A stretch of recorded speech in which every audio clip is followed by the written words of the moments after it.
Sobrang sariwa pa mga boss. Mga kapalapat na goma, mga malamig ang aircon mga boss.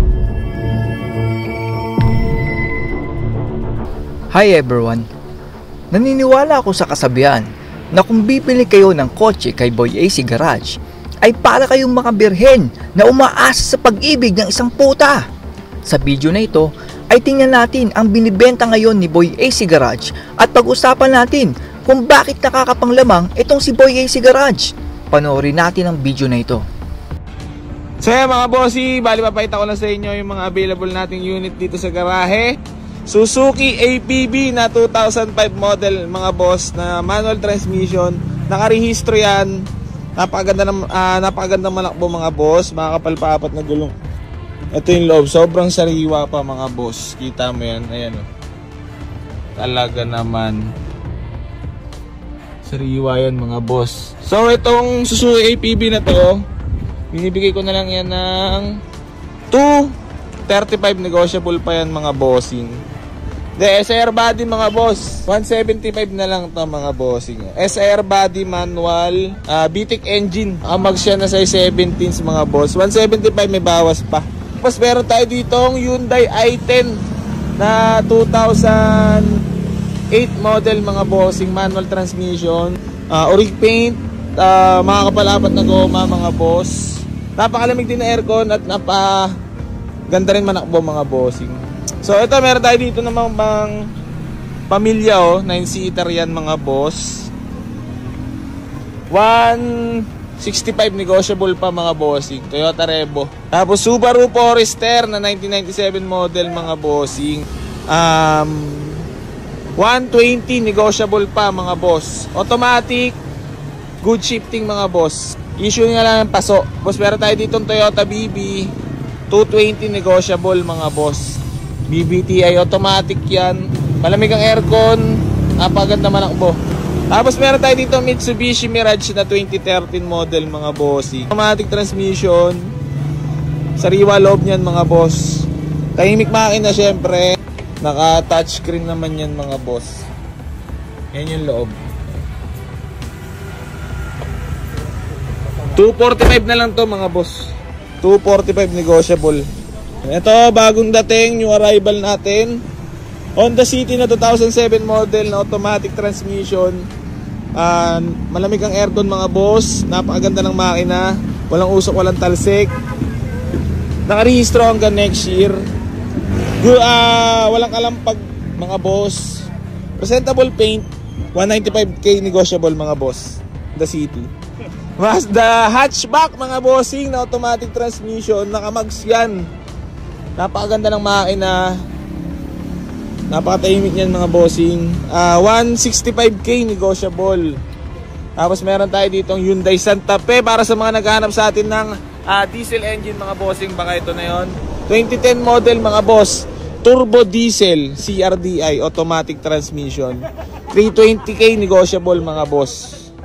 Tapos BMW 295k negotiable mga boss. Baksak na natin mga presyo. Tapos meron tayo ditong Honda Civic Dimension 185k negotiable mga bossing. Automatic yan. Tapos meron tayo ditong Suzuki S-Team 110 negotiable mga bossing. Manual transmission. Makinis, presentable paint. Napaganda ng makina. So ito naman Toyota Altis mga boss na 2003 model, manual transmission, nakarehistro yan. Napakaganda ng makina, napakaganda ng trani. Sariwa loob na ito mga boss. Ayan. Maayos pa loob niyan. 185k negotiable mga boss. Kia Soul. Ano ba model na ito? 07 no? 07, 2007 na Kia Soul mga boss, manual transmission, presentable paint. Bigyan na lang natin to ng 220 na lang to, negotiable pa. Ayan. Yan ang loob mga boss. Sariwa pa ang loob niyan. Ito, inihimas pa to eh. Wala na ba? Ito, Series 3, soon for sale. Si Jassy mga boss, available pa yan, 420 negotiable. Nakita natin yung mga bagong binibenta ngayon ni Boy AC Garage na talaga namang guarantee sabog na sasakyan. Kung mapapansin nyo ay ang presyo katulad ng Revo na ito na 165,000 pesos sabay negotiable pa ay parang napakababa naman nata. Yun ay kung inayos ng mabuti ang makina ng sasakyan. Kung titingnan nyo ay may tubo na dyan si Boy AC Garage at ayon sa mga ibang vlogger na mekaniko, kung walang ginawang pag-aayos dun sa sasakyan ay sobrang taas naman daw ng presyo na 165,000 pesos na triple na ang itutubo ni Boy AC Garage. Dapat ang presyo ng Revo na yan ay nasa 70 to 80,000 pesos na lamang dahil sa edad ng sasakyan. At dahil ilang dekada na yung tumatakbo ay sigurado ang lahat ng mekaniko na may sira na kailangan palitan. Pero kung napakinggan nyo ang sinabi ni Boy AC Garage ay wala siyang sinabing issue sa mechanical ng mga sasakyan. Doon nakakapanglamang itong si Boy AC Garage kasi inaakala ng mga bibili sa kanya na maayos pa yung sasakyan. Ito kasing mga kotse kahit na year 2000 pa ay sobrang ganda ng body design. Gumastos ang mga car manufacturer ng milyon-milyon para kumuha ng mga magagaling na car designer.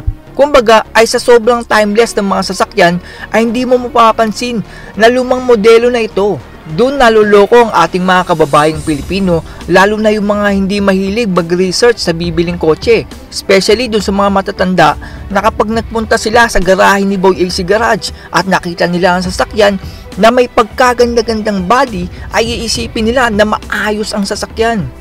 Ang masama nun ay nabalitaan lang nila na may sikat na nagbibenta ng segundang manong sasakyan galing sa sabi-sabi ng mga kaibigan sa social media. Buong tiwala silang bibili kay Boy AC Garage na ito namang si Boy AC Garage ay wala namang palang balak sabihin na may sira pala ang bibili ng buyer. Kung may kasama naman kayong mekaniko ay babaliwalain kayo nitong si Boy AC Garage at ipaparamdam niya sa inyo na hindi kayo welcome sa kanyang garahe.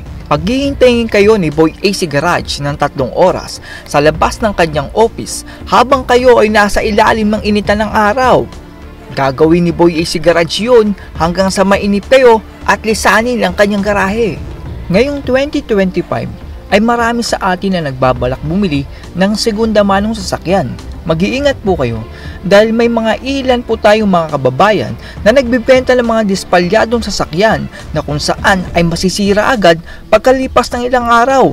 Sana makita ito ng gobyerno na may mga ilang Pilipino na nagbibenta ng mga siraing sasakyan para makapangloko at makuha ang perang pinaghirapan ng kapwa Pilipino. That's all everyone. Good luck po sa inyong pagbili ng sasakyan. This is Chuck and you're watching Biker Drone.